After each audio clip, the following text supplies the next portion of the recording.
spent like, I don't know, all of last year in the studio, probably just every other weekend or every weekend, just going in there and writing stuff. We worked with a producer named John Douglas. Shout out John Douglas, he's awesome.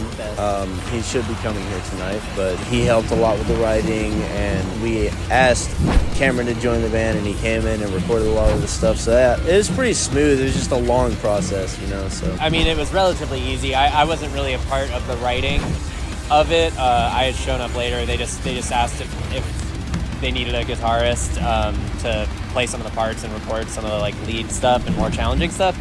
So it was all already written by the time I joined. So for me, it was really easy. It was just like, hey, show up to the studio, know your parts, and get it done. We've all been really busy, and we haven't been doing as much as we can be, but pretty much we just try and rehearse as much as we can before the show, and then like, I don't know, show up and do the thing, I guess. It was pretty fun. It was like longer than a month process, but like, recording it, going down to Atlanta and coming back, and like having one-on-one time with our producer was like always a fun time. Those creative processes where you can have a group of people that like coincide together, it's always a good time. I gotta be honest.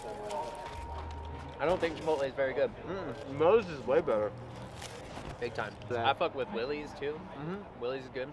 I'd honestly give mine a 7 out of 10. 7 out of 10? I'd give it like a 3. Chipotle is like what you get when Moe's is closed. I don't really be eating that shit though. I apologize to anyone who has Rickets. What is Rickets? Rickets is a condition that results in weak or soft bones in children. So it's only young people? Yeah, I'm too old to have Rickets. Even though we've been in a band for like 5 years, it's like we're in our first year of like actually reaching people. It's about the point that it starts to reach people. Yeah. It takes that long, man. It really does. I'm just happy it's happening while I'm 21. 21? Holy shit. Metrics don't really reflect necessarily popularity. Like a lot of times it does have to do with just whether your content took off or not. Or the timing of like putting it out. Or whether or not you've been on a headlining tour or done direct support.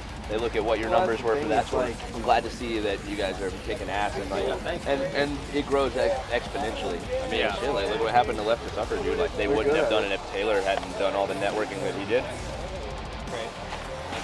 What's up, dude? How you doing, bro? Whoever starts off a song, we like start off in like the demo format where it's like a minute and a half long, and then we send it off to everybody, and it gets the yes or no. If it's like something that we send off, half the people are like, nah, change it, we need to do something different. Then we'll write something different. But if it's something that someone thinks is like really good, then we keep working off of that. Sometimes it takes time for us to rip out a song, other times it's like quick, like we can get it done within like less than like 3 weeks.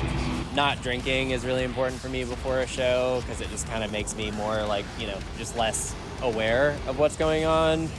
Usually I drink a lot of coffee, so like I try not to drink too much coffee.